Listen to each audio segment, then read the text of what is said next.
Yeah, so we're not a healthy society who has this one issue, right? Right. This is if you think about, it's not the homeless. It's right. It's a byproduct think of about, where our culture has been going. well, you think about, you're driving your car and all of a sudden some warning lights start flashing, right? This is a big indicator. This is a big signal, big warning sign that, hey, there's some real things wrong here.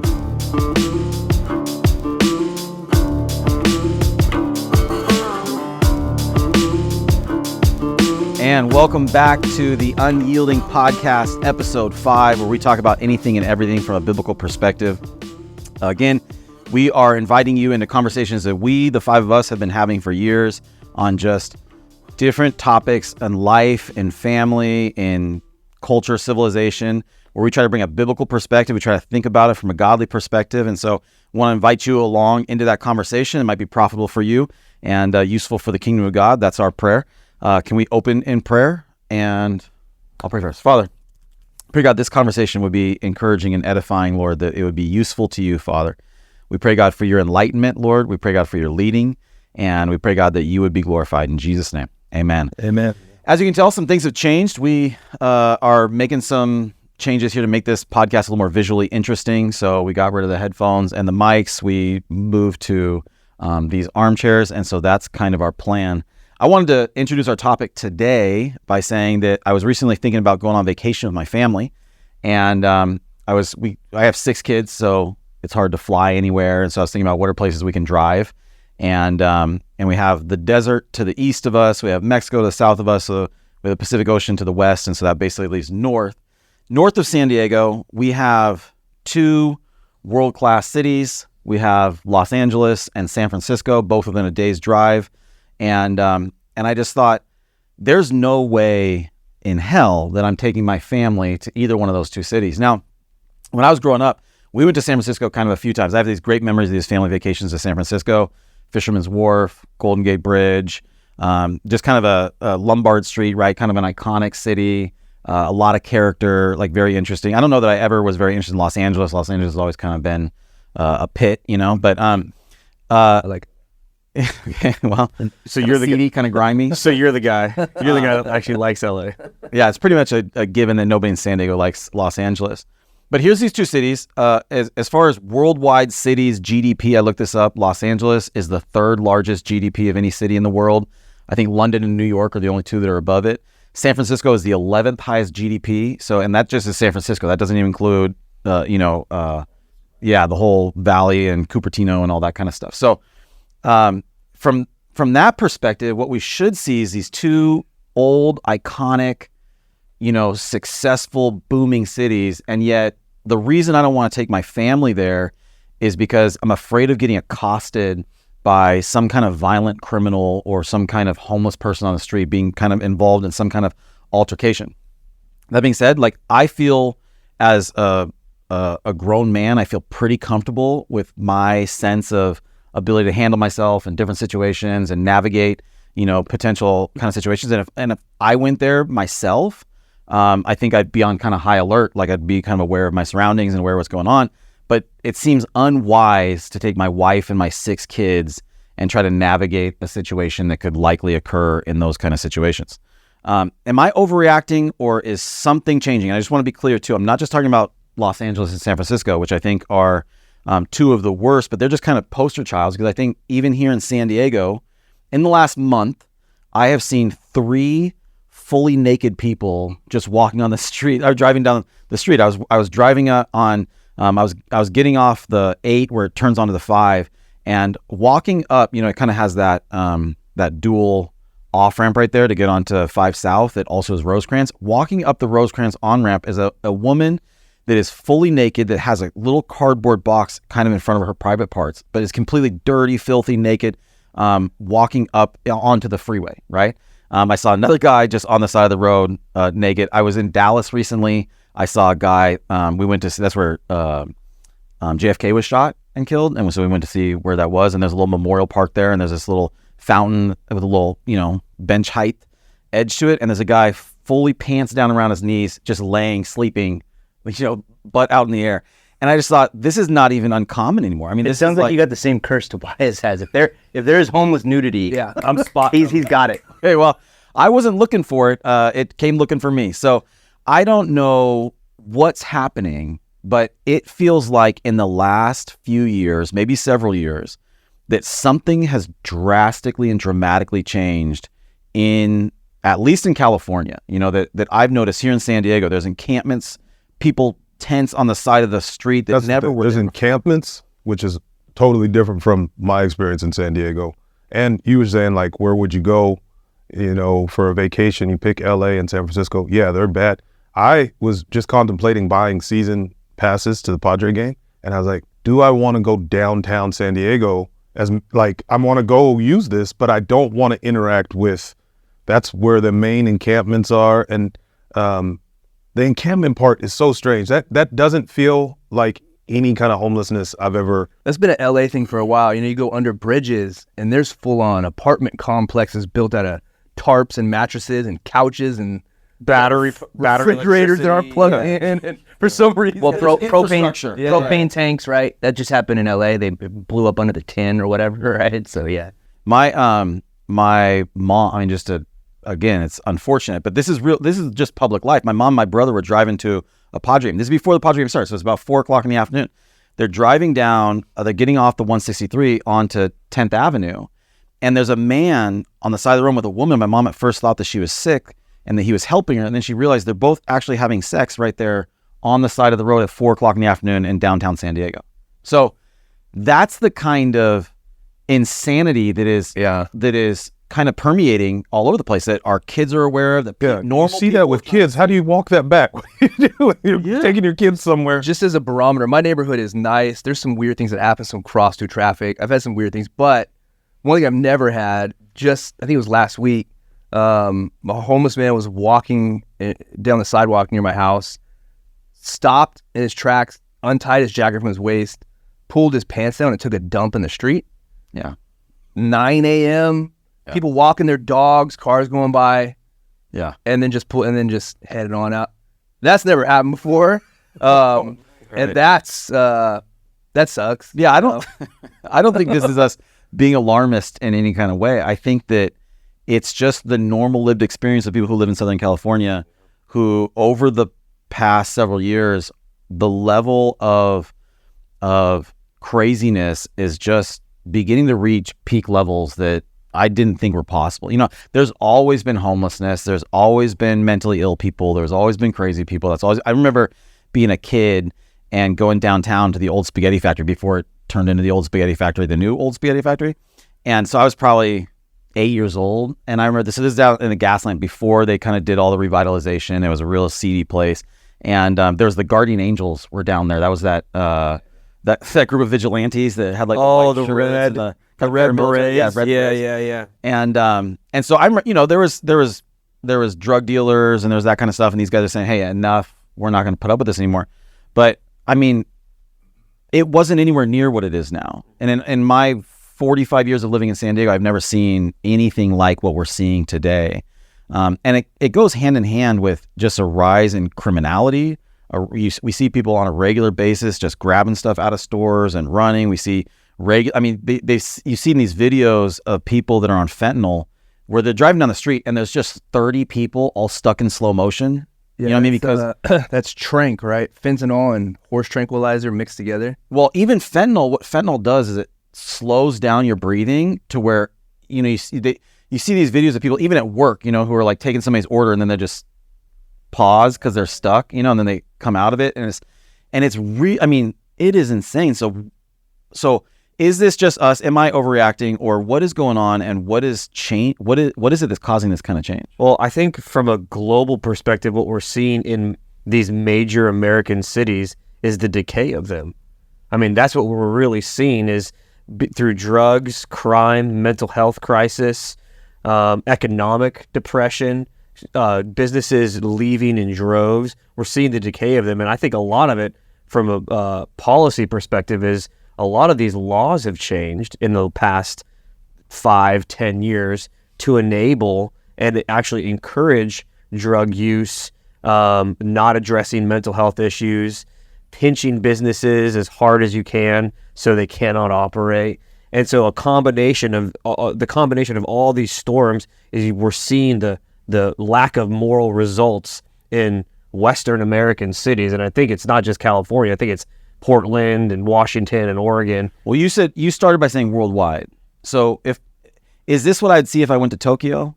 No. I'm saying Western American cities. Okay. Sorry, Western American cities. Okay. So what is it that's happening in Western American cities? Because I could look at California. I know there's some specific things that have happened in California that I think are contributing factors. One of the things that I thought was really interesting is that over half or almost half of the homeless population in the United States of America lives in California, which is insane. So I think it's an even larger percentage on the West Coast if you include Sure. Portland.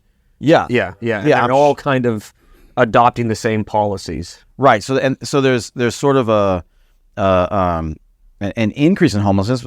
Interesting that I heard someone who is one of the sociologists who studies homelessness. They were saying that a large majority of the homeless population in California is actually not from California. That it's people moving to California.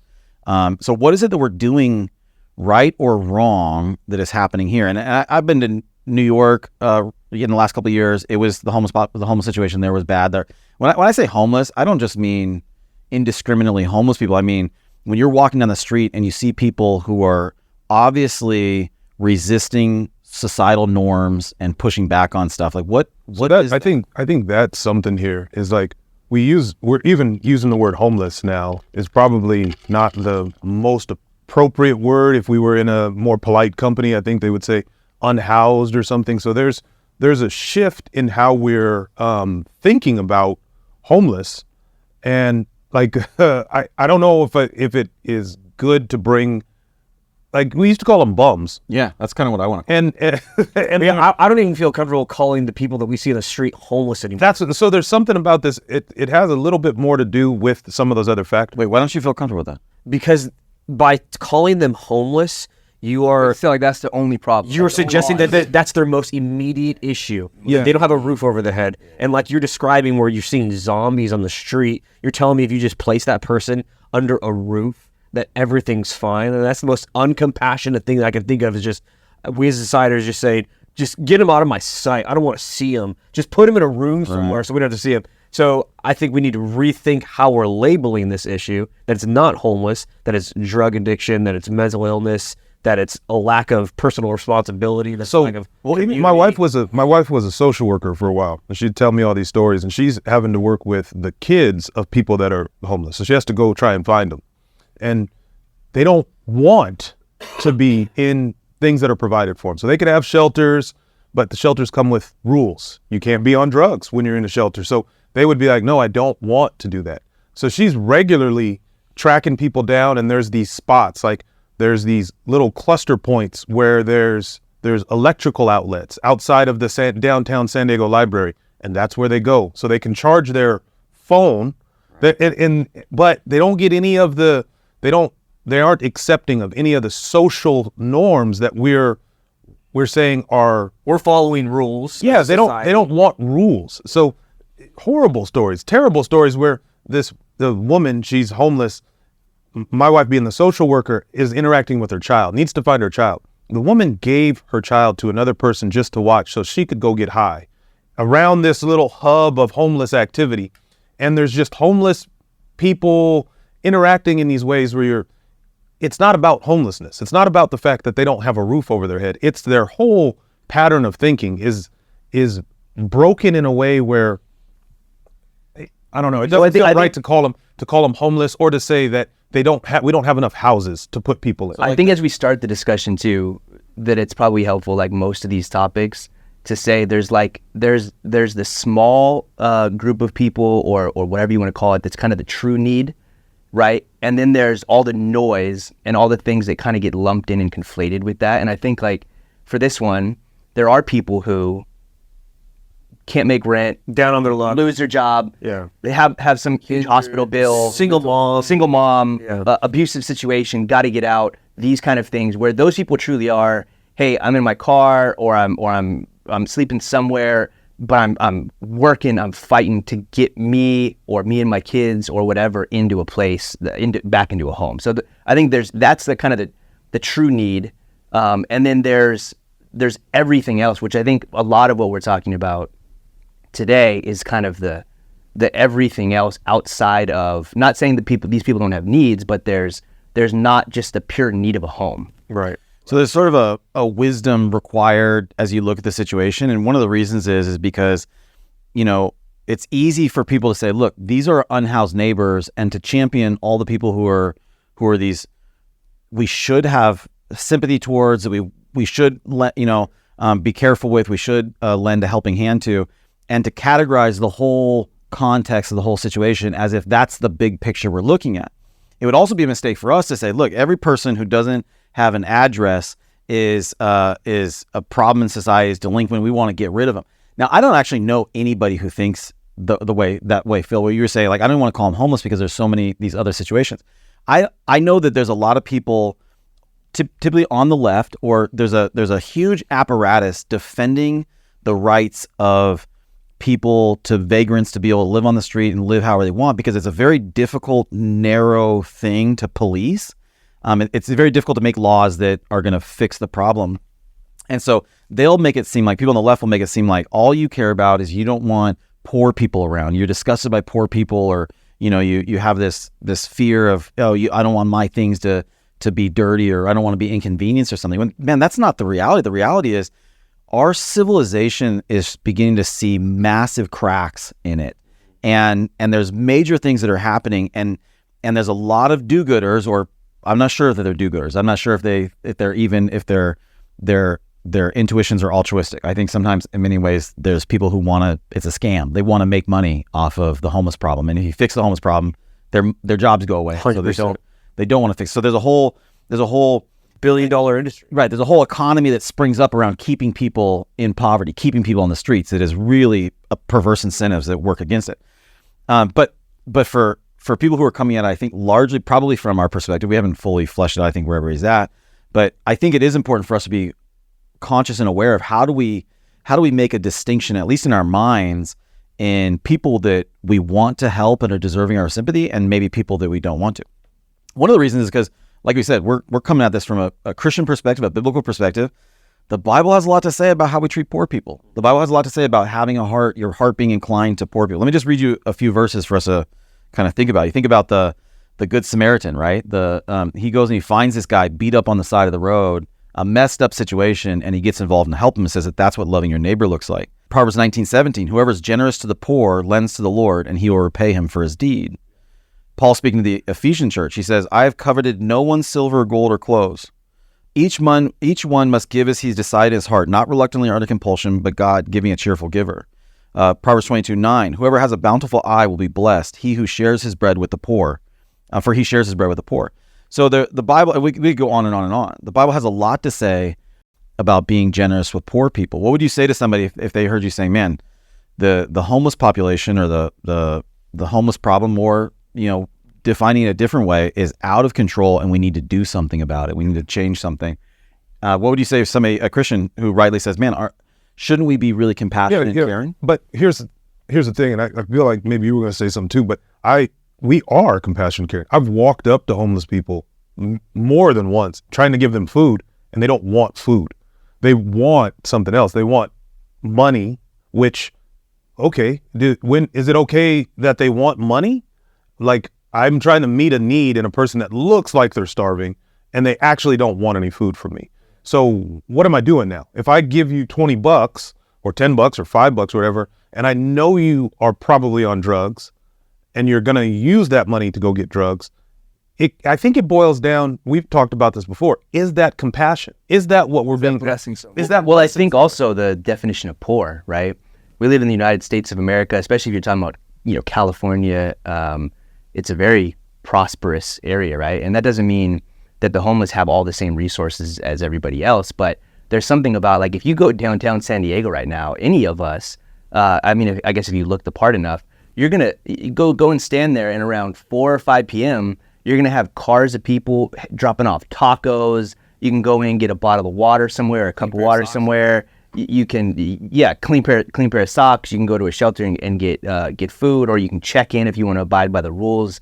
Now, wintertime, I don't know. Sometimes there's different situations. There's true shortages, but I don't know that the people that are on the street in our city are necessarily the kind of people that need a cup of water, that they're dying of thirst. It's more about, they certainly have a need, but I think that need is more on a spiritual level, more on a mental direction, a mental health, physical needs, maybe dependence on drugs and things like that. And so maybe there's something to talk about there that's those kind of treatments. What does help look like? What does help look like? Yeah, I think it'll be helpful too, though, to talk about what is our heart towards people that we meet on the street versus how do we solve this big issue with laws? What's our perspective on homelessness and abandoning society and all the ills that come with it? And I think our heart should be, to start out, we want to help people, right? I think if you see someone and you want to help them and you offer them food or even money, if someone's asking for money, they say they're in need, and you give them some money, if your heart is to help them and you look like they're in need and you want to help them, that's not wrong. And I'll look back to like my kids, right? My son, if he sees someone who looks like down on their luck, they're outside a store or something, hey Dad, can I give them $3 that I have? In that simple, from the mouth of babes, yeah, of course. Like that's him wanting to show generosity and help someone, right? And you don't want to suppress. You don't want to suppress that. Now, and in my youth, we've done a lot of homeless ministry, handing out sandwiches and clean socks and trying to minister to homeless and and give them what they need. As I've gotten older, you realize you should still keep that heart of generosity. And if you gave someone who's thirsty a cup of water, you did that to me, right? Jesus said, like, that's still true. No, you give the guy some water and then he goes and shoots up.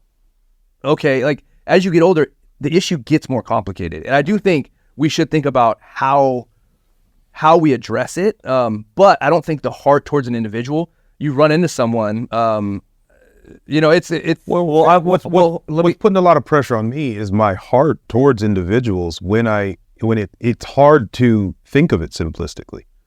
And it becomes more of a challenge to see the person standing on the side of the road, and meeting their need becomes a more complicated idea. Once you get into these, and I've done it before, I've met a guy, there's a guy at Panera, he's laying his head on the table, he's, got a cup of coffee, but he's, hey, I start talking to the guy's home, some dude just hit him with a little mini Louisville slugger while he's sleeping behind a Target, right? Who knows what that happened? He's down on his luck, he can't get work. I buy the guy breakfast, I try to get him some work boots, talk to him. I got him a hotel for the night. I think the dude even came to the Bible study once. Now, as I got deeper into it, I get him a hotel room, and then he's like, "Hey, they're charging you. I go to check out or pay for it, right? Hey, you're no smoking in the room. We're gonna charge you $150, whatever it is, right? Right. So I go talk to the guy. Hey, man, you smoking in the room? No, I swear, man. He probably was, right? Most likely was. He was smoking in the room. And then you get into, hey, those work boots, like what size do you wear? Oh, he's not getting back. Got to get some money. Like it gets real messy real fast. There's this influencer, Jimmy Darts, who is this Christian guy. He goes around, he just gives people money, blesses people, typically poor people, homeless people, he's meeting people. So he met this young kid on the side of the street, said he was like 18 years old. His whole family was drug addicts. He had he just had this whole story that was terrible. And the guy ended up, he has all these followers, like he's a big influencer. And so he gave him some money, and then he started a GoFundMe for him. They ended up raising over $100,000. And all these people started writing in saying, I know that guy, that's not his story. He's totally lying. It's a grift. It's a scam. And so there's this really complicated situation where, man, a lot of times what you see presented is not the real story. And so we get into this thing, because I want to say, you said, we need to make a distinction how we treat individuals with how we treat overall problem. I think that's true. And yet, when I see able-bodied young men spending their entire day in a homeless encampment on the side of the road, it makes me sick to my stomach. Like, it makes me want to get out and shake the dude, right? Yeah, their cell phone is plugged in and they're sitting in a Starbucks. They're dirty. They're horrible. Horrible. I'm sorry. They're not horrible. No, they're horrible. But they're horrible situation. And here you said something about like maybe the soft-hearted people being like, you just don't want poor people around. You want your stuff to be good. Yes, I do. And I don't think there's anything wrong with me wanting everybody in that Starbucks all the women, all the kids to have a peaceful, pleasant, normal experience. I don't think we need to equivocate and say, no, we need to make space. I don't really think I need to make space for the 23-year-old guy who hasn't showered in 4 weeks, smells horrible, and has his cell phone plugged in a Starbucks looking at the screen, and you're like, what is helping him? Well, I think the people. It's not. Well, I think we need to go back to what Bo was saying with regard to the poor and what the Bible says about the poor. The people who we are describing, is that what the Bible is talking about? Poor people? Yeah. I don't believe that that's the people that you guys are describing. I don't think that's what the Bible is describing as poor people. That's where I want to go, because I wanted to think about I've been in countries where there's a lot of poor people, and that it doesn't equal the out of their mind person who's high, who's taking up a spot Refusing to work. Basically, every Starbucks now is taken over by these people who just have set up camp. They've started blocking off the outlets. Yeah, smart. Yeah. Because as far as he's gotten in a bunch of trouble for kicking people out, right? This is And like so- the passive way to not let them congregate. But so for now, the last couple of years, as far as there's a business model for Starbucks, every time I go into Starbucks, I see a handful of disheveled homeless people, and then everybody else kind of keeping their distance, getting their drinks, going away quick. And it used to be people would hang out in there. That's not what a poor person, like, yes, that person is poor, but there are some other things too, where if you go to, here in the United States, there's a lot of poor people. If you go to, we have several ministries that give out food. They have grocery ministries. A lot of the people who come are the urban poor. Like, they're people who they can't afford groceries. They're coming getting food. Maybe they have a house, maybe they don't, but they're generally respectful. They're generally semi well taken care of. You know what I mean? They're wearing the clothes. They try to keep themselves in normal shape. They try to stay bathed. They probably don't suffer from drastic addiction issues. So when we say poor does not equal homeless. And I think this is an important part when we think about, like, just biblically, what does this look like? It's not that every crazy, insane person who is poor is under the umbrella of how we should treat poor people, because the Bible has some other things to say too. Let me read you guys just a couple verses real quick. 2 Thessalonians 3, 10, 11. For even when we were with you, this is the Apostle Paul in the New Testament, post Jesus' resurrection, we used to give you this order: if anyone is not willing to work, then he is not to eat either. For we hear that some among you are leading undisciplined lives, doing no work at all. Okay, the Apostle Paul, New Testament teaching is, if you don't work, you starve to death. We're not going to take care of you and continue on this kind of thing. If you're able to work, you work. 1 Timothy 5:8, but if anyone does not provide for his relatives, and especially for members of their own household, he's denied the faith and is worse than an unbeliever. Talking about men, not only should they provide for themselves, but they should be out there providing for other people too, the people of their own household. Proverbs 18:9, whoever is slack in his work is a brother to him who destroys, right? So it's not just when we're encountering people on the streets, it's not just, I shouldn't automatically think, if I'm trying to think biblically about this, my mind shouldn't go to, okay, God, how do you want me to treat poor people? It's also, my mind should go towards, Lord, what do you say about those who are slack, those who are undisciplined, those who refuse to work? And what does the word say about this? So I think maybe it's helpful, and I don't want to create like false categories or whatever, but I think maybe it's helpful to think about, aside from the people who just need a home, we talked about that. Let's set that aside. We want to help those people get into a shelter and get into a home and all of that, right? Or the people who are not homeless, they need food, they're coming to a pantry or something like that. But I think the people that we're talking about that are kind of long-term homeless, Chronic homelessness, there's maybe like 3 categories. There's the people who have some mental illness or something like that that's just they're kind of out of their mind in a lot of ways, or they're really suffering with something, and maybe that's one reason they're out there. There's the very closely related drug addiction or alcohol addiction that's also keeping people out there. And then I think the third category is probably this one of wanting to not have to fit in with the rules of society, the responsibilities of society, of holding a job, of meeting responsibilities in life. And it's a choice to, hey, it's just a lot easier to be out here unencumbered. No one's breathing down my neck. I don't have to pass a drug screen. I don't have to, and even if it's not substance related, although a lot of times it is, there is maybe this third category that's just pure laziness and pure kind of a lack of responsibility that you're kind of. I think that's the category that you're kind of talking about, right? Is the And I'm fine. I want to talk about that last person that you talked about, because I'm fine if that person wants to live that type of lifestyle outside of societal norms, but that person still has to play by the same rules as the rest of society. Right. So you can't just throw trash all over the place. You can't have needles, and you can't be intimidating people. Right. So you can live your life as long as it's not impeding on your neighbors and your community. So I joked before. They're not trying to be an outdoorsman. They're not trying to be off in an isolated place, unencumbered by rules. They want to be right in the center of the protection that those rules offer. Clean streets. They want a clean street to sit down on, or they want working businesses to go in and get what they need. They don't want to be unencumbered by rules. They want the protection of the rules and then to do as they will. Well, but I know, you don't get both. But they do want to be unencumbered. They just want the benefits that society brings. Well, they don't want to. But that's that's gaming us. That's gaming our system. That's saying, like, I want everything good that you guys can without the make, restrictions, without any of your restrictions, and you don't get that. That's society. That is where we're headed all together as a society, and that's why when we brought up this topic of homelessness, I was like, I was kind of thinking the topic of homelessness, it sucks. Here's why. Here's some of the problems.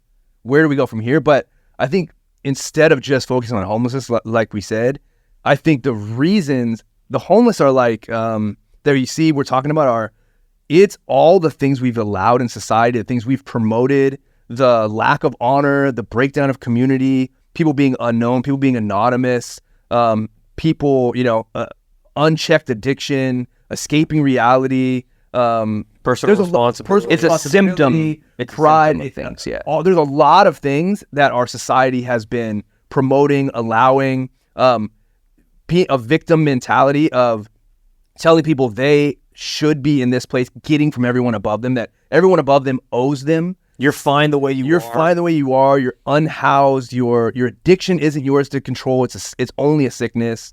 All this lack of responsibility. I think that's what we've been pushing as a society. The signal and what we're seeing, homelessness, is people that have they've just been covered in it and they've washed out, and they're getting caught right here. And you see this microcosm of this is the end. This is the end game. Yeah. So we're not a healthy society who has this one issue, right? Right. This is if you think about, it's not the homeless. It's right. It's a byproduct think of about where our culture has been going. Well, you think about you're driving your car and all of a sudden some warning lights start flashing, right? This is a big indicator. This is a big signal, big warning sign that, hey, there's some real things wrong here. There's some things that are broken. And the sharp increase that we've all just personally experienced are kind of the early warning signs of saying, maybe they're not early warning signs, maybe they're middle or late warning signs. The gears are grinding in the car. Things are falling apart here. And what's really wild about it is you think about what role does society's expectations have in keeping people kind of on the same page, in line, like I was really surprised. This is kind of a one-off thing, but during COVID, I was really surprised with how many homeless people I saw wearing masks. Because I just thought, man, if you can't function in society because you're unable to, and yet I saw all these people walking down the road, talking to themselves, out of their minds, wearing a mask, and I just thought, that's probably what, if you're not wearing a mask and someone's gonna pull over, some mask nut is gonna be yelling at a homeless person. That's my point. Sort of, there's a social pressure that they're picking up on. They're aware of. Oh, I'm gonna wear my mask, and I wonder what other social pressures they would be susceptible to learning. Like if we say, hey, you're a victim and you can't be blamed for anything. You can't take any responsibility because we want to, we need to embrace this victimhood. That's one of the things our society's been pushing for a long time.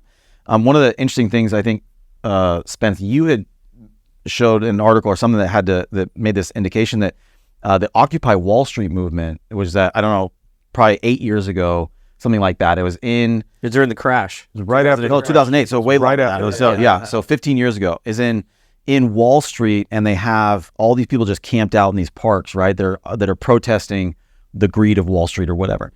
and that lasted for a month or a couple months or something. But then after it fell apart, they ended up giving away all these tents that a lot of these, like young professionals had, and they ended up giving them to all these homeless people. And that's partly like why you saw this rise in like nice tents for people on the side of the road. You know what I mean? That I think that there's a complicated problem, but I do think that is at least part of what is happening with the expansion of encampments, because before that Occupy Wall Street thing, you weren't having, at least from my perspective, which is obviously limited, you weren't having huge. You weren't having multiple tents kind of take over an area in a city.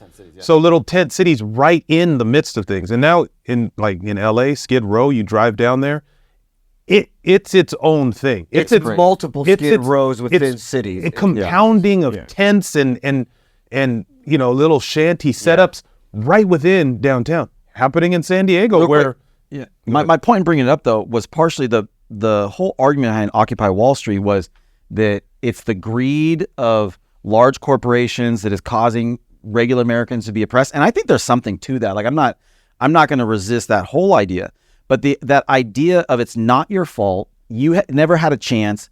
It's the same thing we talked about with race. It's the same thing we're talking about, with poor people. It's like the intersectionality of who can be the biggest victim. Is what that produces is sick people who don't take responsibility. And the worst thing is, it's not just you didn't have a chance. This is what happened to you. It's you'll never. This is. You could try as hard as you want, and you'll never get ahead. You're down here, and you will never climb up as long as these people don't change. Right. You don't have anything to change. You have no control over your life. You have no power. You have no dignity. This is what they're. This is. It's a strange. This is the subversive. This is what's under what they're saying. Right. You stay where you are, you have no chance to change your life. Well, it's sick. It's a strange caste system where these people want to be in the lowest caste. They want to prove. And here's what's so wicked about it though, is it not just is for the person on the street, it's the person who's looking for how do we bring solutions? How do we help? They don't think if you're going to believe that, if you're going to buy into that lie, you don't think anything good can actually come from really helping somebody, because as long as the man has their boot on their neck, they can never get ahead. And so it creates this whole culture that, man, it's not people working towards getting better. It's just blaming, and it never gets any better. You were reading some verses, and I wanted to actually put this out there kind of as a question too, because I was trying to understand from a biblical perspective how to think about this. And I think the story of the Good Samaritan is one of the main anchors for how we think about interacting with somebody who is we see that is down, right? But in that story, it dawned on me, the person actually isn't homeless. The person is fell upon by robbers. Right. And so they had something happen to them. Yeah. And then you intervene to help them at that point. They're not in this perpetual state of being down. Right. They're not in that mind state that they can't. They have something kind of like your story, like the guy gets hit with a baseball bat, he's got a headache, and you try to intervene in that situation. It's hard to pull those out of the totality of what's going on with homeless, but that was, I put that out there as at least part of this. Like our call in that story is to help, but not just to help indiscriminately. It's to help somebody who had something specific happen to them, that we come alongside them and intervene because they were truly taken advantage of. The other thing, the stories I'd like to point out are some of the stories where Jesus interacts with homeless people. He doesn't always meet their need. He does it in a supernatural way because he has that power, but he interacts with people that are destitute, and he tells them, get up and go. He changes them so they actually get up and go. He doesn't just hand poor people things. The story of the friends, or I'm going to mix them up. I should have been tighter, but there's a story where there's a man at a well, and he's waiting regularly, like to get his alms. That's where he is at, Bethesda, and he's crippled in some way. Right. And Jesus does this in a couple instances, but he says, "Get up." He's not. First off, he says, "Do you want to get better?" And the man says, "No, I don't have anybody to put me in the well." He said, "That's not what I asked you." Exactly. Do you want to get better? Do you want to get better is a part of that story that Jesus is communicating to people. And that guy, it's interesting because you read the story. That guy's identity had come to be, and this is all I am, who doesn't have a chance, never had a shot. And Jesus says, "Do you want to be well?" And you're making an interesting point that when Jesus comes and heals people, he doesn't heal people and then get them a job and then, you know, walk them through and get them job training and go back to school. He just heals them and says, okay, now go and do what is you should be doing in life, right? Like, you need help in this situation. Yeah. It's not your fault you're blind. It's not your fault you're paralyzed. Obviously it's supernatural, it's healing, but let me fix this part. But then now you go do Immediately have to go do. Before. And I think in a lot of ways that's that positive social pressure, or even like I think in a lot of ways we've lost a positive social stigma, right?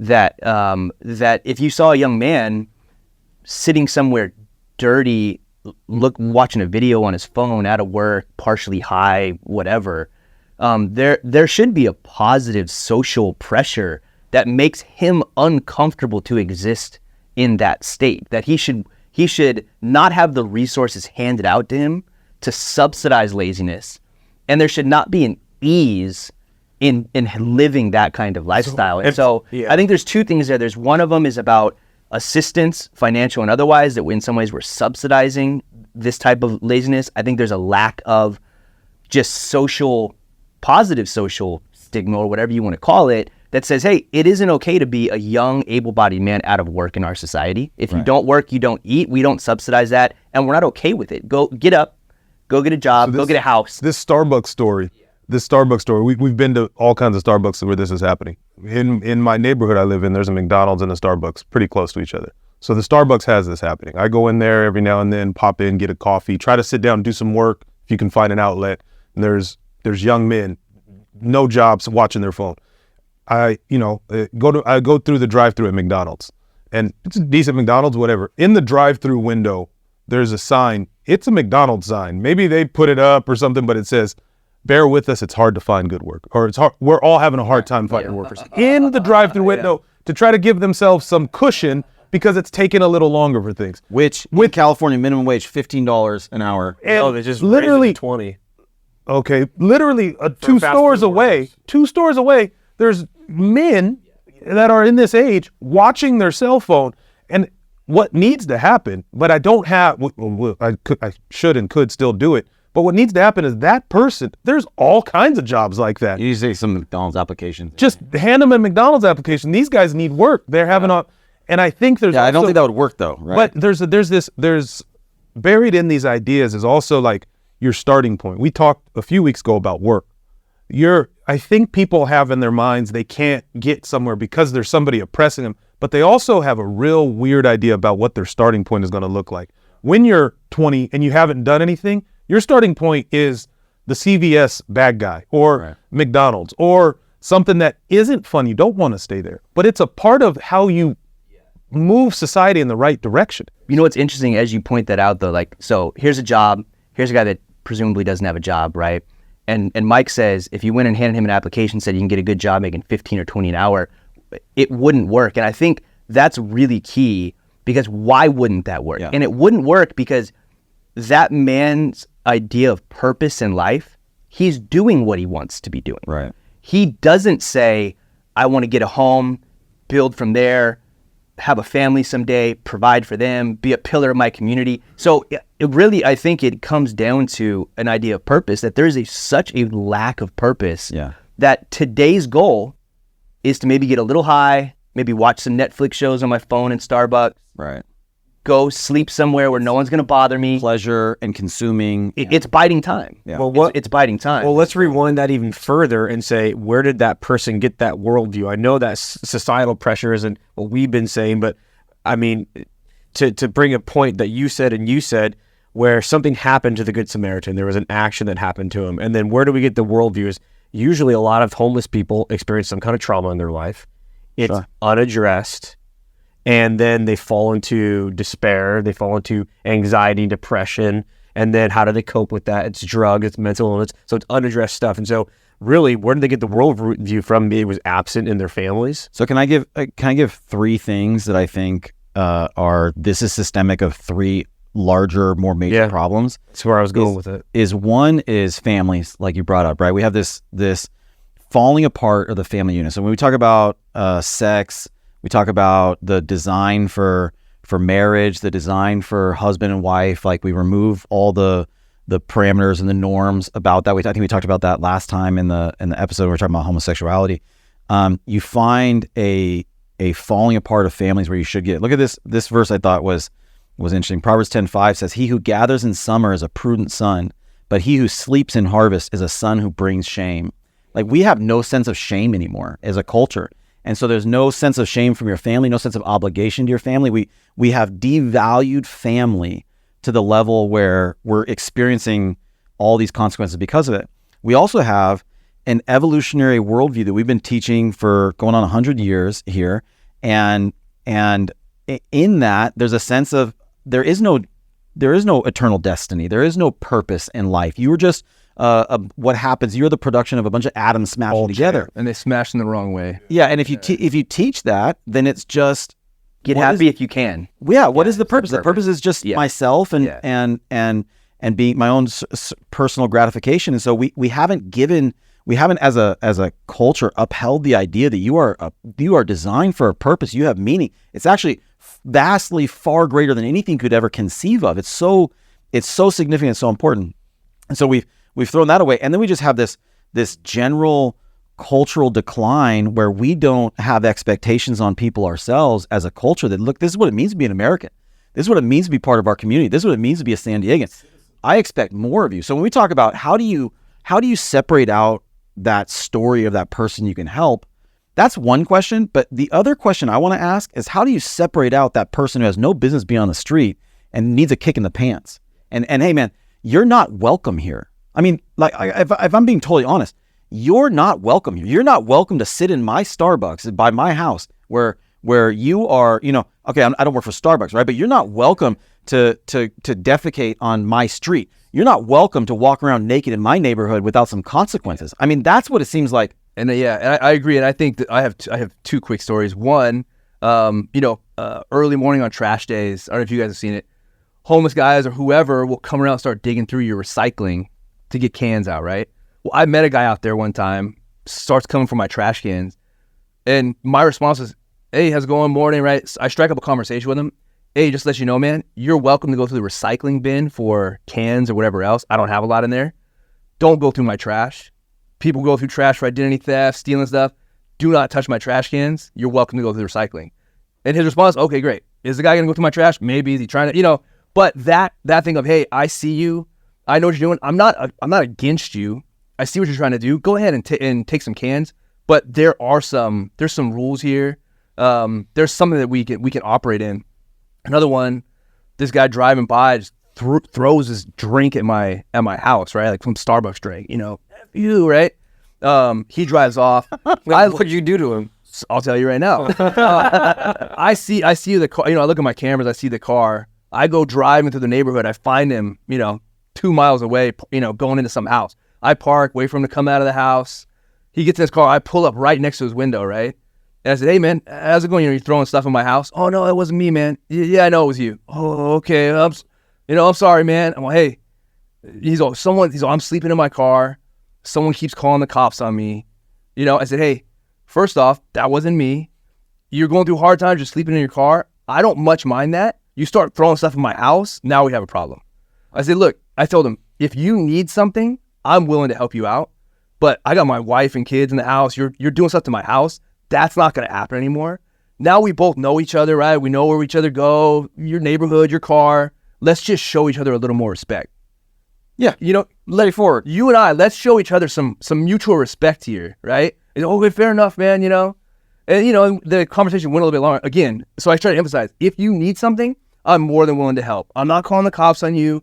If you're in hard times, let me know. But also, don't do that. Well, I think a lot of Christians, really not even Christians, I think society as a whole is starting to experience compassion fatigue. Right. Where we're kind of sick of it. And I saw this video online of this business owner. I don't know where he was, but there was this homeless person sitting in front of his business, and he's just sitting there spraying the person with the hose.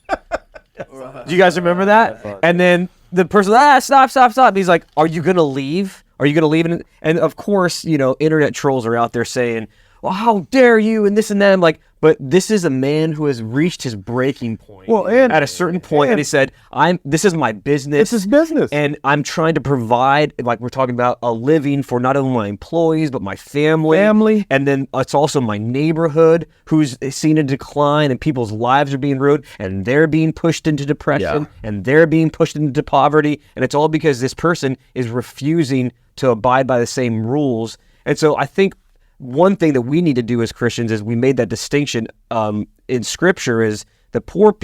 A lot of times people will take our Bible, they've never read it, and they use it as a bludgeoning stick against us and say, you're supposed to care for poor people no matter what they're doing, and beat us over the head with it. And I think it's important that we as Christians make that distinction, say what the actual poor person looks like in biblical times versus now, and what the Bible says about work and being responsible for your own person. Yes, I think that's part of at least a takeaway. Like, I think one of the problems with this kind of, if we're using homelessness as a catch-all for this kind of major societal ill, is that, you know, we kind of make it seem like we don't have the answer. Like, we can't solve it easily. We'll just enact this law or put this program into place.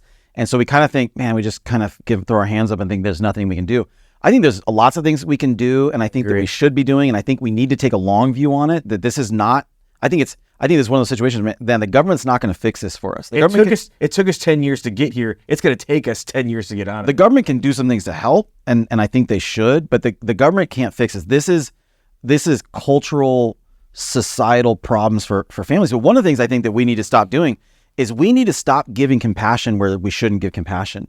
We need to stop indiscriminately just seeing someone on the side of the road and thinking, I need to help that person. I should give that person money. I should, feel empathetic or sympathetic in some way, when that's actually. But I think on a person-to-person scale, we talked about some less of the idea of righteousness and peace being together. That verse also talks about the idea of mercy and truth have come together, right?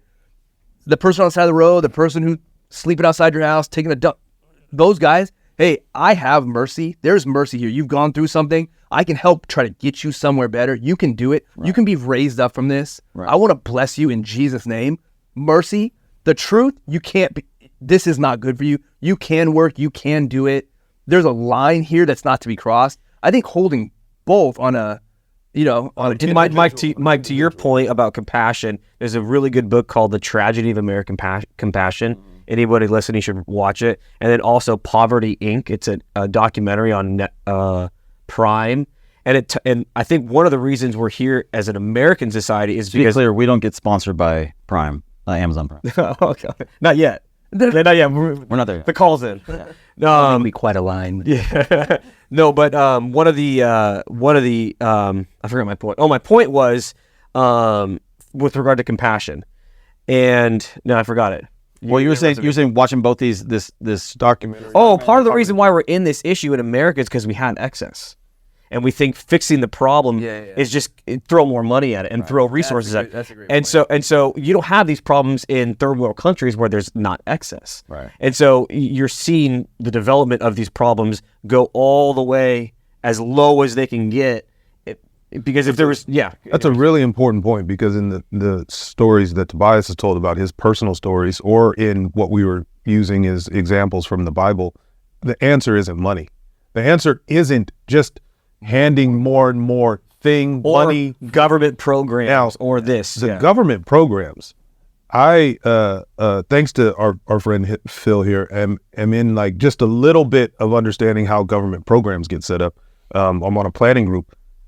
The county of San Diego is the most incongruent entity in trying to develop programs to answer this. They want to advocate for building more low income, and I think it's coming down from the state. So they have these charters like, we need to make more low income housing, and so they just roll out plans that are just we've joked about like bulldozer approaches to things. They roll out these plans, and we've developed all these in land use and planning. We've developed all these standards and all these systems to help our society and the infrastructure of it kind of function well. And there's reasons that there's setbacks in street and that zoning is done.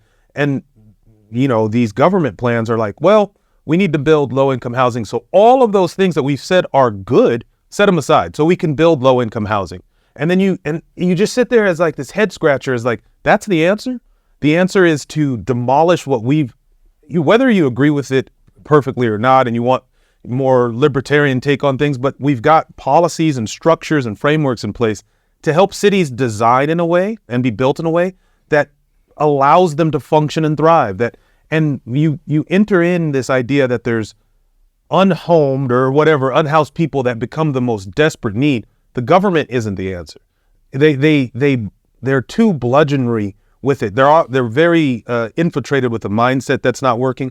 But what I'm seeing just in my little short tenure is they just set aside all the standards and say, no, you can build as much as you want if it's for low income or something like that, which is this kind of grotesque overworking of compassion. Because standards are there for our total good. We want things to be designed well. We want our Starbuckses and stuff to be clean and functioning and like organized. Like It's talking about like a free pass on the laws that are on the yeah, books, they'll excuse your building, your zoning codes. They'll excuse which I think to much parking you have to make. Mike It's mentioned something earlier that was that you said something like it's not easy to enforce, I think, or it's not easy to enforce, right?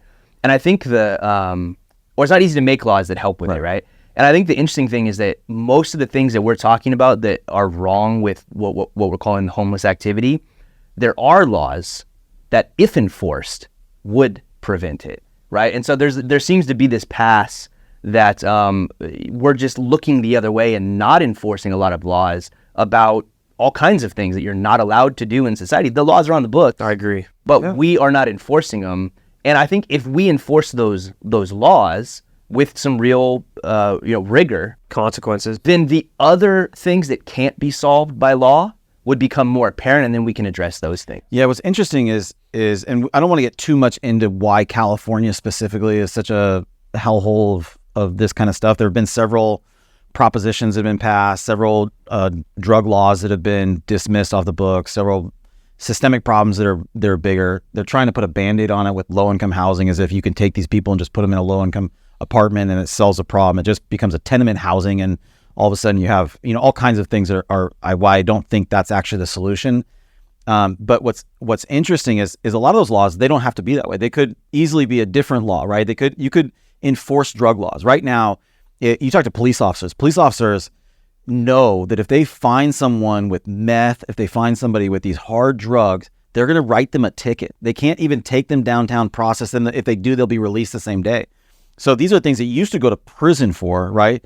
And now we have made it so frivolous. It doesn't matter. They know if they steal below a certain amount, it's not going to cost. I mean, so there's so many things that are disincentives. That's a real wild law that's going on right now. I don't know if it's everywhere, but that one's pretty wild. Yes, but I want to say this other thing. What was also interesting, there's all this apparatus, and I don't know exactly all the details, but some of the court rules about taking people's stuff that are homeless people, confiscation of their possessions and stuff. And I don't know exactly how to work all that out, but you guys all saw, I think, this last week, President Xi Jinping from China came to San Francisco, met with Newsom and Biden, and everybody in San Francisco was like, wait a second, how did this happen? Because they cleaned all the streets.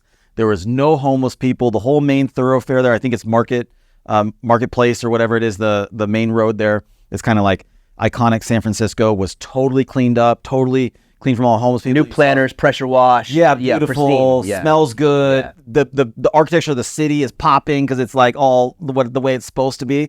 And everybody's living there is going, dude, how you guys had the ability to do this? Right. And then I saw some memes that were like, hey, can Xi Jinping come to San Diego? Yeah. Like our city. Right. So like all these kinds of things. So like they have the ability to at least make it here's what I think part of it is. I think what we need to do. Part of it is we need to make it harder for homeless people to be homeless. And what I mean is for able-bodied working people to just coast and like live unencumbered and unharassed on the streets, be able to live and do whatever they want. That actually should be something of a difficult proposition for them, and something that comes with a lot of really like, I mean, I don't want to get too whatever, but scary challenges, something. It needs to be something that carries with it some consequences. It just says, look, you're not going to do that here. And so it forces people to say, you want to go live out in Slab City in the middle of the desert and live by your own rules? Okay, you can do it out there, but you can't do it in San Diego. Well, also, we just don't need to enable it. Right. So like there's I a would start microcosm of cultures within the United States. And if drive around San Diego or San Francisco, LA, you will find 30 different nonprofits helping homeless or this and that. Go to a different part of the country, you're not going to find 30 different nonprofit organizations. Okay, but here, there's a culture of... because I think part of the answer is you want, like ECTLC, right? Yeah. I think the work that they're doing makes sense. East County Transitional Living Center. They're saying, look, if you want to come, a lot of people are on the streets. They have a whole confluence of problems, right? They don't have any money. They have health issues. They have legal issues. They have all these, whatever the situation is. Okay, you can come here, but here's the rules. You're going to detox. You're going to get clean, and you're going to go out to our ranch. And for 90 days, you're going to live out there. You're going to be doing work on the road, and you're not going to be able to come see your friends. You're not going to be able to get alcohol or drugs. You're just going to live out there. They make them pay a portion of their rent too, because Right. they get social services, and so say, hey, you got to give a third or a quarter of what you're getting to the program. I mean, That's some personal my point is the program is set up to actually help people get clean and get free. I'm all for programs that work like that. If you're a program that just gives services and food and whatever to people who are delinquent, and all they're doing is grifting and living off of your help, and they're just perpetuating the problem, which is what we have a lot of, which is a lot of what social services does, to be totally honest with you. That needs to change. And I think we need to think through that. And people need to wake up. This is partly why I thought it'd be good for us to talk about this on this podcast, is because I think people, Christians, citizens, their perspective needs to be eye-opened a little bit. You talked about compassion fatigue. I think increasingly we need to call a spade and say, look, this is not working. We're actually not loving people. We're not helping any of these people. This is not good for these people. We need to do something different. I think, that point you said that we're not helping them. Like, the Bible doesn't call us to give money or resources strictly. It does call us to help the poor and to give, right? And it does, obviously, a lot of that in the examples are giving because their need was material, water, food, right? But what are the needs now? We're not called to just indiscriminately give resources. We're called to help. And so we need to think carefully about what it means to help. There's a really good book called When Helping Hurts. Yeah. And the title alone is something that I think about often. Yeah. And we don't want to get too in the weeds about, I'm not going to do this one thing because maybe it has some butterfly effect and hurts. Right. No, but we do want to think carefully about what it means to actually help someone and do that. Well, I think it's the face-to-face interaction that's missing in our culture, where you have this blind government who just doles out money, hotel vouchers, resources, as opposed to how God wants us to have a relationship with people, which is face-to-face. So when you're helping people, you can see, I just gave that person $5 and he bought a 40 of Old English. You know what I mean? And then that money was going to go feed my kids, and that's taken out of my kids' fund. So when this guy comes to me for more money, I'm not going to give it to him again, and that's what's missing. Is that it might be interesting too at some point to think about how we make it harder,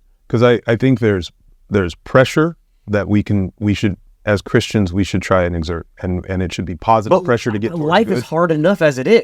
So I don't think you need to make it hard. You just need to you need to go back to how life used to be. Well, which here's where it's benign. I think social pressure to do the right thing, social pressure to move towards good, is, I think, part of our responsibility as Christians. And so interacting with people in a way that is truth and mercy.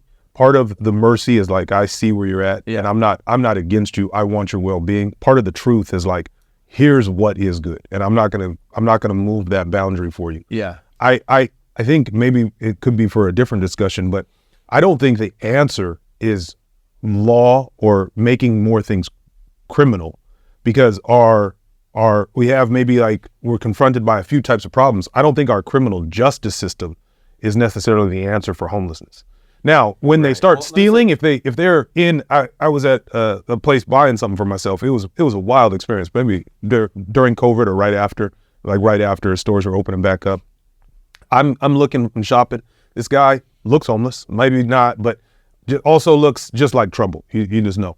Person comes to help me, and I'm talking to him about something I want to buy. The guy just grabs something. I'm looking at him, and the attendant's looking at him, and just grabs like 3 or 4. I think it was cologne at like Nordstrom's or something. Grabs like 3 or 4 of the largest bottles and just walks out of the store. And it's like, I probably should have done more to intervene, but the attendant is standing there. He's kind of like ho-hum about it. Security won't interfere, and there's no recourse for stealing up to $900 or something like that in a lot of these cities. Now that is criminal. Yeah. So what about, let's just remember the situation that was made national news of the guy who was riding the train, the subway in New York, and this guy starts freaking out, talking about he's going to kill people, he's going to fight people. The guy ends up confronting him, putting him in a chokehold. The guy ends up dying because he was trying to hold him in this chokehold. It's a carotid artery hold, difficult to manage easily, right? The guy ends up dying, and the guy ends up getting prosecuted by the prosecutor when everybody's like, man, this guy was freaking out saying he's going to kill people. So I think when we punish people, you guys saw the liquor store. There's a beating with the stick. Yeah, there's a Sikh-owned liquor store. This guy came and just starts grabbing cigarettes into a trash bag. And the guy filming, he's like, oh, man, you can't do anything. There's nothing you can do about it. You know, that's a bummer. You just have to call the cops. And the guy comes in from the side with a broomstick, starts beating the guy. And it was so gratifying. It was so he got in trouble too, didn't he? And he got in trouble too. So the point is, we have to stop punishing law-abiding people who are protecting themselves, their families, and their businesses, and start punishing actual criminals. Yeah. I think there are some things that we can do legally. I don't think it solves the whole problem, but I just want to say, and maybe we can start to wrap up, but, Phil, there was that large encampment over here in Magnolia County, Magnolia. And it was a hotbed for crime, right? I mean, tell us again, what happened there? Yeah, so there was actually child trafficking there. Some girl that was abducted was found there. Right. There was rapes that happened there. They found a dead body. Yeah. There was, overdoses were just commonplace a couple times a day. So some bleeding heart person drives by and thinks, oh, man. Then people will drive by and drop off blankets to them. Right, I'm so sympathetic to the situation. It's like, actually, what you're doing is you're giving aid and comfort to people who are preying on other people right here in front of you, and you're supporting it. And so when we allow stuff like that to happen, what we're actually doing is we're giving support and supplies to people who are criminals who are taking advantage of other people. So there are legitimately mentally ill people. There are people who legitimately are saying, man, I don't have a place to go right now. Where should I go? I guess maybe I go camp with these guys. Maybe there's safety in numbers. They're getting raped. They're getting they're getting ripped off. They're getting beaten. They're getting assaulted. So like, we have to say, look, no more of this lawlessness. Like, no more of this kind of. We have to stand against that. And the lawlessness is what keeps coming to my mind as we talk about this as the overarching. It's a societal lawlessness and it's a spiritual lawlessness, which is sin. Yeah. Both things need to be addressed. We need more spiritual discipline. We need more discipline in society. We need more accountability. We want people to be known. Right. Both be known by God and know that they matter, they can do better, and be known in society that you are a part of something. You can't just shun things and do whatever you want. That I think is really critical, because you got this thing in Seattle, the Chad district or whatever. That little mini place in our part of town, it was starting to resemble that. They had power hookups. They had power hookups. They had I didn't know about it. They were encroaching on your street. You got less and less street to drive down. They're standing on the street as cars are having to kind of navigate going by each other.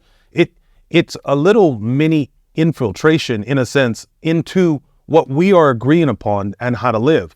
Pastor Mark said something recently at church. He said, the more you move away from honoring God, the more you move from humanity to zoomanity, right? The more you become animal-like in your perspective, in your thinking, in the debaseness of your life, and how you even view other people, how you view the world you live in. So I think in some real way too, I think just as Christians, I think like everything, I think I wouldn't be surprised if every podcast ends with something like this, which is the gospel is the solution. Yeah, it should end that way. Yeah, people turning to Jesus and hearing the good news that sinners can be saved, and saved for a purpose, that God has called you. He has a kingdom. We have a king. We have a Lord, and He wants good for you. He wants good for the whole world, and we need to build that kingdom, be working towards it. That's the gospel, And that's what needs to take root in families as we're raising up our sons and daughters, as what we're investing in them, what the people we have influence over, as we're mentoring people, as we're, trying to be protective, as we're trying to be productive people. I think the mission, the word that they need to hear from us is that God has a design, a purpose. And as you do that, the world opens up and becomes an opportunity. Yeah. And that's what it is for all those people on the streets is, man, God loves you, has a purpose for you. And turn from your wickedness. If you're a criminal, turn from your addiction, be saved. And that's where I think we're going to find our way out of this, what feels like chaos, and our solution. So I think we can put a pin in it there, and we'll be back in 2 weeks with another podcast. God bless you guys. Thanks for joining us.